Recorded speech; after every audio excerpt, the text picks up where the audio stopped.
In November of 1973, on a cold, gray Saturday afternoon north of Jamestown in Stutsman County, North Dakota, a 51-year-old farmer named Wendell Schauer stood in his unheated machine shed at 31 degrees with a tap and die set in one hand and a small cardboard box in the other. The box held a tank-style block heater he had ordered through the parts counter at the implement dealer in Jamestown 2 weeks earlier. The price written on the receipt taped to the box was $32.80.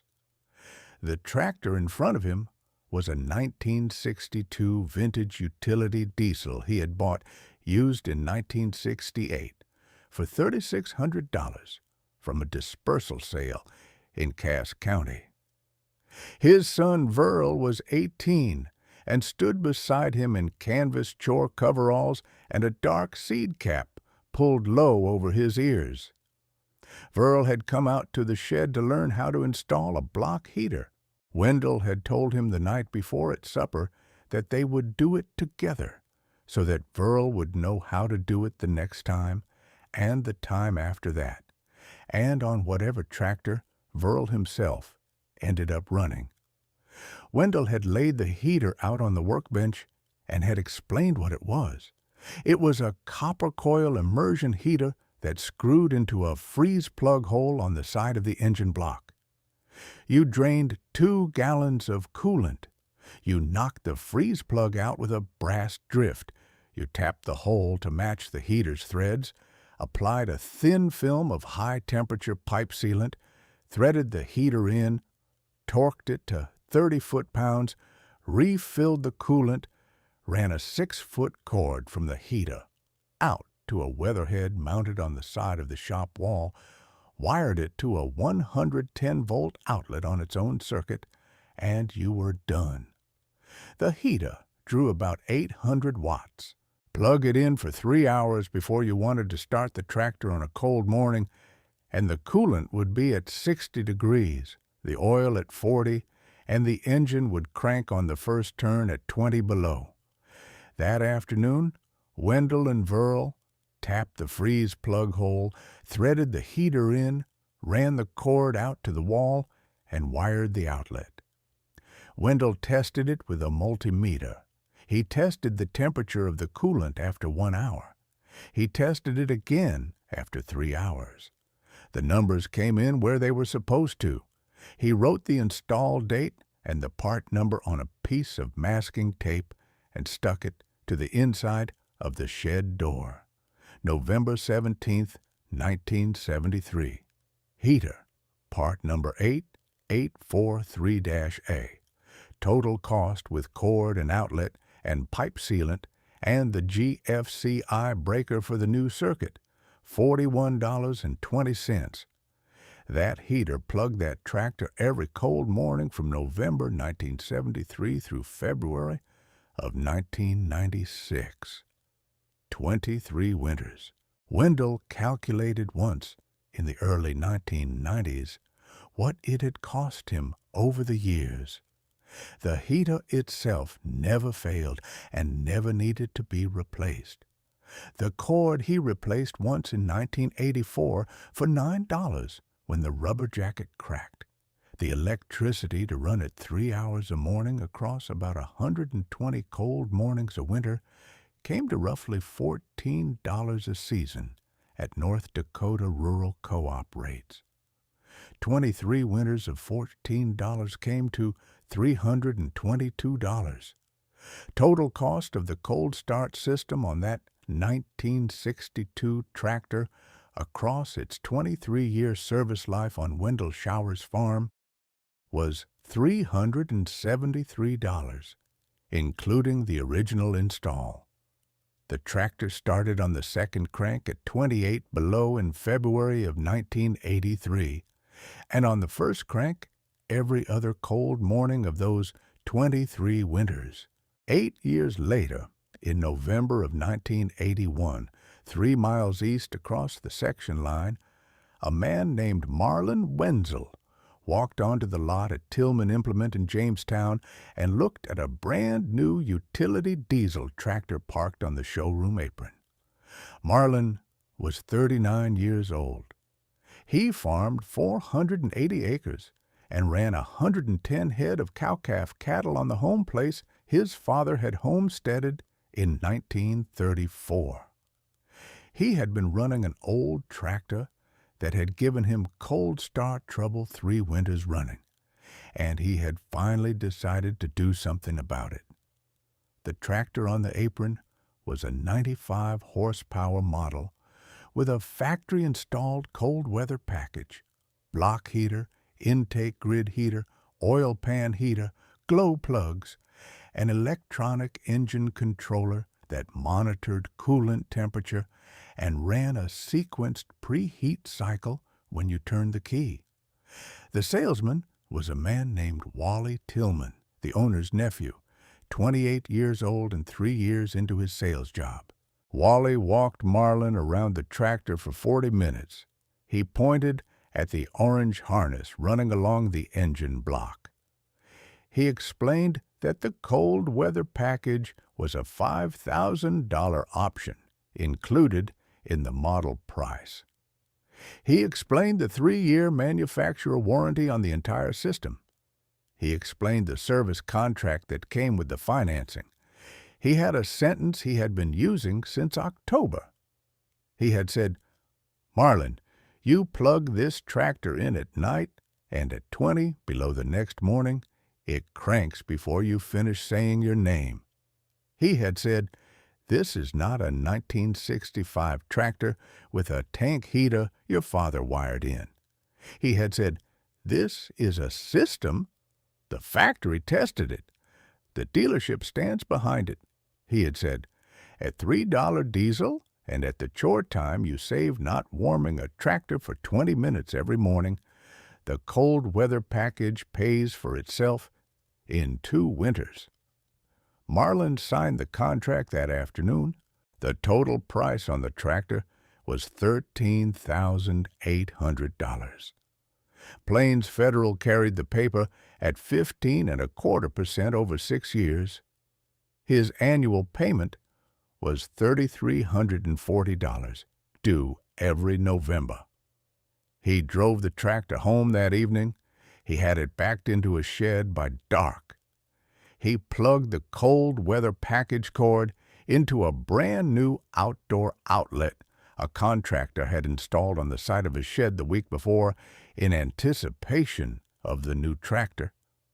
The outlet had a 20-amp GFC eye breaker on a dedicated circuit. The outlet was located on the outside corner of the shed 4 feet off the ground, the way the contractor said it should be.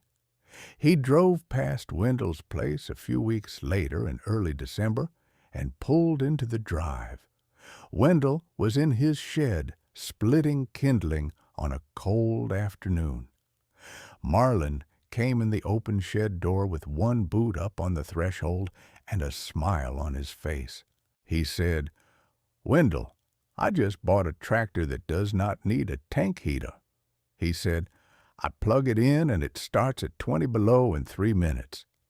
He said, "You are out here every cold morning fussing with a 1973 install on a tractor older than my marriage, and I am going to be turning the key and driving away."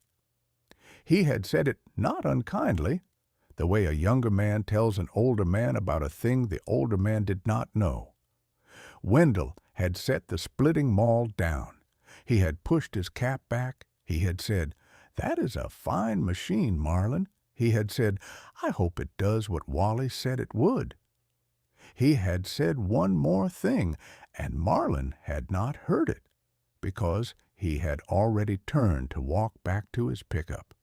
Wendell had said, "A system you did not build is a system you cannot fix." Subscribe to The Honest Farmer and tell me in the comments about the winter morning a thing your father wired in 1970 saved you from a thing you would have had to call a serviceman about. Those are the stories I want to hear. The first 2 winters with the new tractor went the way Wally had said they would. November 1981 was a normal North Dakota November. Cold, but not extreme. Marlin plugged the tractor in at night, and it started at 5 in the morning when he wanted it to start. December and January of 1981 to 82 had 2 cold snaps in the -15 range, and the tractor handled them. February of 1982 brought one morning at -21, and the tractor cranked on the 3rd try, which was a little slower than Wally had advertised, but still acceptable. Marlin told the story at the co-op a few times. He had said, "Wally said this rig would start at 20 below before you finished saying your name." He had said, "It actually took 3 cranks at 21 below, but I will take that." The other men at the counter had nodded. A few of them had said they were thinking about a new tractor, too. By the spring of 1982, Tillman Implement had sold 17 of the same model to other farmers in Stutsman County. The 1982 to 83 winter was different. December of 1982 was mild. January was mild. The cold did not really set in until the last week of January. Then, on the night of February 2nd, 1983, a high-pressure system out of central Canada dropped the temperature in Stutsman County to -28 by 3 in the morning. Wendell knew it was coming because he had the radio on through supper and listened to the weather forecast at 6 and again at 10. He plugged his tractor in at 10 o'clock that night, the way he did every cold night. He went to bed at 10:15. The tank heater hummed on its 110-volt circuit out in the shed. Marlin had gone to bed at 9 without checking the forecast. He had plugged the cold weather package into the outdoor outlet at 5 in the afternoon when he came in from feeding cows that day, the way he plugged it in every cold day. He had not heard the radio forecast. He had not known the temperature was going to drop to 28 below. He had assumed the package would handle whatever came. What happened that night happened in 2 pieces. First, around 2 in the morning, the wind picked up to about 35 miles an hour out of the northwest, and the wind chill on Marlin's outdoor shed wall dropped to about -60. The dedicated GFCI breaker on the outdoor outlet, a brand new contractor-installed unit, tripped at around 2:15. The trip happened because GFCI breakers in 1981 were sensitive to moisture and to certain kinds of electrical noise on the line, and a stray inductive spike from a neighbor's livestock waterer kicking on, plus a small amount of frost condensation inside the outlet box, was enough to throw the breaker. The cold weather package on the tractor stopped drawing current at 2:15. Second, around 4 in the morning, the Rural Electric Cooperative experienced a brownout. A high-voltage line south of Jamestown had iced up, and a section of it had touched a tree branch under the wind load, dropping voltage across half of Stutsman County for about 11 minutes.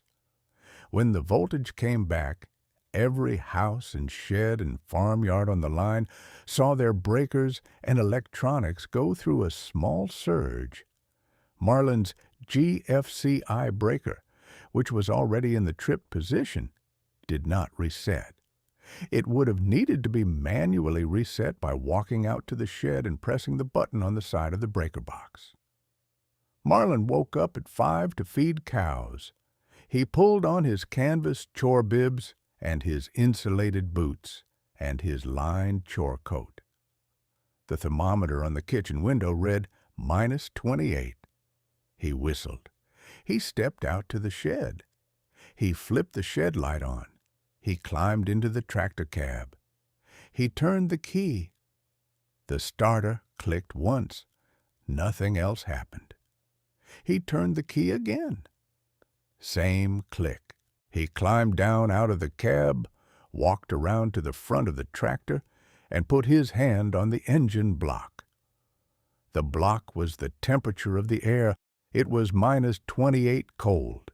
Nothing on the cold weather package had been running for the last 3 hours. He looked at the cord. The cord was plugged in. He followed it back to the wall outlet. He looked at the outlet. The outlet was dead. He went into the shed and looked at the breaker panel. The GFCI breaker was tripped. He pressed the reset. The breaker held for about 2 seconds and then tripped again. He pressed it again. Same result. He did not know enough about GFCI breakers in 1983 to understand that frost condensation in the outlet box was throwing the trip every time he reset it. He did not know to take the outlet apart and dry it out and put it back together. He went back into the house. He called Wally Tillman at the dealership at 6:15. Wally was not in yet. The dealership opened at 8. He left a message with Wally's wife, Linda. He called the dealership main number at 8. He spoke to a service writer named Russ. Russ said, "Marlin, the soonest the service truck can come is 2 o'clock this afternoon." Russ said, "We have got 6 other men with the same kind of cold weather problem this morning." Russ said, "It is 28 below, Marlin." Marlin had said, "I have 110 cows that need to be fed by 10 o'clock. Russ had said, "I know that, Marlin. We are doing what we can." Marlin tried his old tractor, a 1968 vintage diesel he had kept in the back of the shed as a backup. The 1968 tractor had not been plugged in. The block was the same temperature as the air. He cranked it for a long time. The starter slowed and stopped. The battery would not turn the engine over at 28 below on a cold block. He went back to the house and called his nephew, who had a tractor and a yard heater on a smaller place 6 miles north. His nephew said he would come down with the heater after he got his own chores done. The nephew arrived at 10:30. They put the kerosene-fired heater under the hood of the new tractor's cab. They warmed the block for an hour. The tractor still would not start because the cold weather package was disabled by the tripped GFCI, and the cylinder walls had been cold for so long that the rings had pulled away from the cylinder walls slightly and the compression was down. The cows were not fed until the afternoon. 2 of Marlin's late-bred heifers, both first calvers carrying calves due in March, went into a stress event from the combination of the cold and the missed feeding. Both calves came early in the next 3 days, weak and small. One died within 12 hours of birth. The other died after 3 days, despite everything Marlin and his wife Karen could do for it. 3 miles west, on the same morning of February 3rd, 1983, Wendell Schauer had walked out to his shed at 5:15, opened the door, climbed into the cab of his 1962 tractor, and turned the key. The starter spun the engine for about 1 full revolution. The tractor caught on the second crank. Wendell let it idle for 10 minutes, fed his cows in the warm exhaust haze of a tractor that had been preheated by a $32 tank heater for 7 straight hours, and was back in the kitchen drinking coffee with Illa by 7:30. He had not heard yet about Marlin. He would hear about it later that day at the co-op, the way news of a winter morning travels through a county. Wendell's almost quit moment came 3 nights later on a Saturday night, sitting alone at the kitchen table with the radio off and a Big Chief tablet open in front of him, with the install dates and electric costs and tractor maintenance entries going back to 1968. The tablet was the same kind his father had kept, the same kind his neighbor Ernest Fresh kept on his place down in Oklahoma, though Wendell did not know Ernest. Different states, same generation, same bookkeeping. Wendell had been thinking that night, after hearing about the calves, that maybe he should drive into Jamestown the next week and look at one of the new tractors at Tillman Implement. Not because his old tractor had failed him. His tractor had started on the second crank at 28 below. But because he was 61 years old and the work was getting harder, and maybe a new tractor with a heated cab and an automatic transmission and the factory cold weather package would let him farm 5 more years instead of 3. He had sat at the table for an hour. He had thought about it carefully. Then he had gone out to the shed in the cold to feed the wood stove for the night, and he had looked at the masking tape label on the inside of the shed door. November 17, 1973, heater part number 8843-A. And he had thought about Marlin's 2 dead calves. He had thought about what 110 cows looked like at 10 o'clock on a 28 below morning when the tractor would not start. He had thought that the difference between him and Marlin was not money and was not age. It was that Wendell knew his system because he had built it. If something went wrong with his tank heater on a cold night, he would walk out to the shed with a flashlight and a multimeter, and he would find the problem and fix it in 20 minutes. If something went wrong with Marlin's cold weather package on a cold night, Marlin would call the dealership and wait for the service truck, because he did not know how a sequenced preheat cycle worked or what a GFCI breaker did or why a frost film inside an outlet box would trip a breaker that should not be tripping. Marlin had bought a system. Wendell had built one. A system you did not build is a system you cannot fix. That was the sentence. That was the whole sentence. He had walked back into the house and gone to bed. He did not buy a new tractor that week. He did not buy one the next week or the next year. He kept the 1962 tractor running through February of 1996. 23 winters of plugging the tank heater in at 10 p.m. and starting the tractor at 5 a.m. He never had a starting failure on a cold morning, not once across 23 winters. The masking tape label was still on the inside of the shed door in 1996, when his son Verl took the tractor over on the home place after Wendell was done farming. Marlin's new tractor was repaired the day after the cold snap. Wally Tillman's service truck got out to the place at 2 in the afternoon on February 3rd, swapped out the GFCI breaker for a different model that was less moisture sensitive, dried out the outdoor outlet box and packed it with dielectric grease, and got the cold weather package running again. The total bill for the service call, parts, and labor was $485. Marlin's 3-year service contract covered $320 of it. He paid the rest. The dead calves were not on the bill. The dead calves were on Marlin's books. Marlin made his November 1983 payment on the tractor note. He made the November 1984 and 1985 and 1986 payments. The tractor performed correctly through the rest of those winters because the new GFCI breaker held, and the dealership had taught him to walk out and check the outlet on cold nights.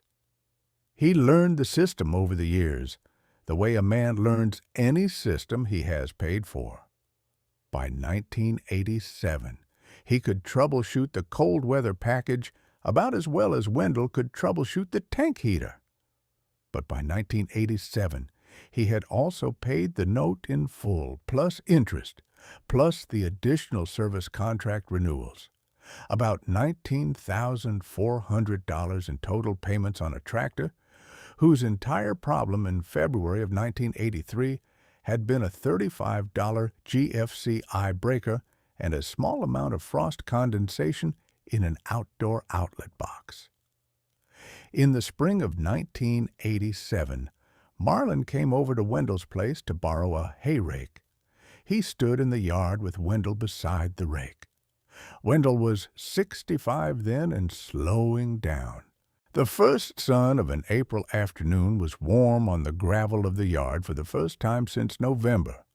Marlin had a paper sack with a thermos of coffee and 2 cups his wife Karen had sent over. He set it on the rake's tongue. He poured. He handed Wendell a cup. They drank for a moment without speaking.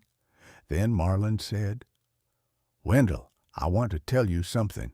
He said, "In 1981, I came over to your shed and I told you that you were out here every cold morning fussing with a 1973 install on a tractor older than my marriage." He said, "I have been thinking about that conversation since the morning of February 3rd, 1983. He said, "I lost 2 calves that morning because the system I had bought was a system I did not understand." He said, "You knew what you were doing because your father taught you and because you had your hands on every piece of it from the beginning." He said, "I bought a system and I trusted the salesman to know it for me. Those are 2 different things." He said, "You said something to me that day in 1981 that I did not hear because I was already walking back to my pickup." Wendell said, "I said a system you did not build is a system you cannot fix." Marlin nodded slowly. He said, "I have written that down." He said, "I have it pinned to the inside of my shed door now, right next to a masking tape label that says February 5th, 1983, GFCI breaker replaced. Lesson learned at -28. Wendell laughed once, quiet. He said, "That is the right place for it."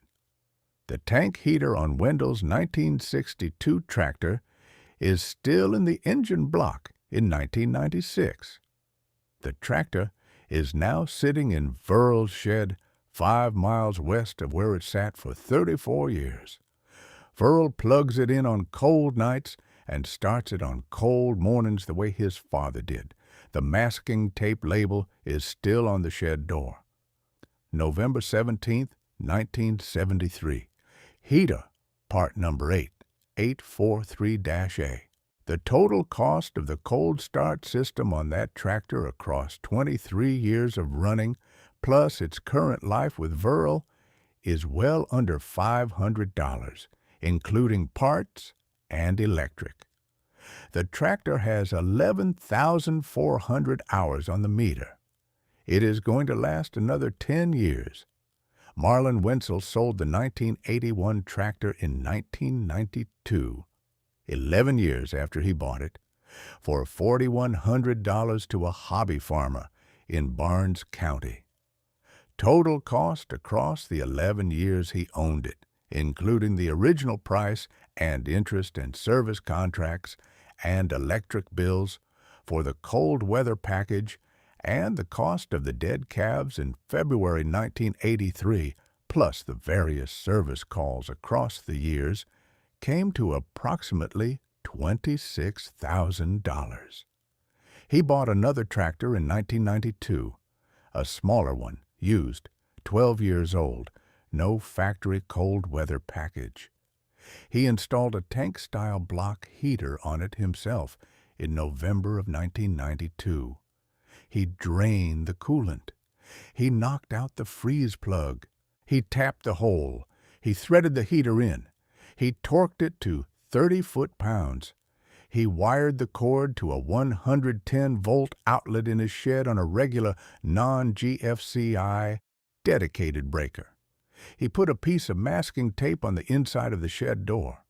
He wrote on it, November 8th, 1992, heater installed by self. Lesson learned in 1983. The 1992 tractor has started every cold morning since the installation. Marlin walks out to the shed at 5 and turns the key the way Wendell does, and the tractor catches on the second crank. The cost of the install plus 11 years of cold weather electric came to about $190. That is what he paid for the cold start system on the new old tractor across the years he has owned it. Wally Tillman left Tillman Implement in 1989 to take a sales job at a larger dealership in Fargo. He still sells utility diesels with cold weather packages. He still uses a version of the same pitch he used on Marlin in November of 1981. The pitch works on most farmers who walk onto the lot. There is no shortage of farmers who would rather buy a system than build one. The salesman was pricing what the cold weather package could do new on a $40,000 tractor at no-fault running conditions. Wendell was pricing what a $32 copper coil could do plugged into a circuit he had wired himself in November of 1973 on a tractor he had owned for 34 years. Those are two different things.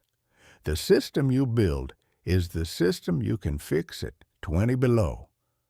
The system you bought is the system you call the dealership about, and then wait for the service truck while your cows go unfed and your calves come early. Always put the money in the thing that stays. The shop wiring stayed. The masking tape label stayed. The tractor stayed. The note did not. Subscribe to The Honest Farmer. Hit the bell.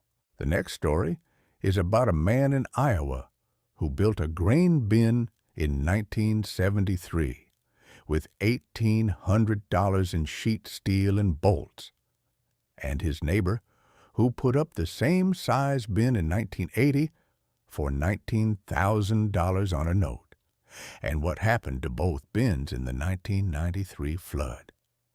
It is the same story, told with different equipment. It is always the same story,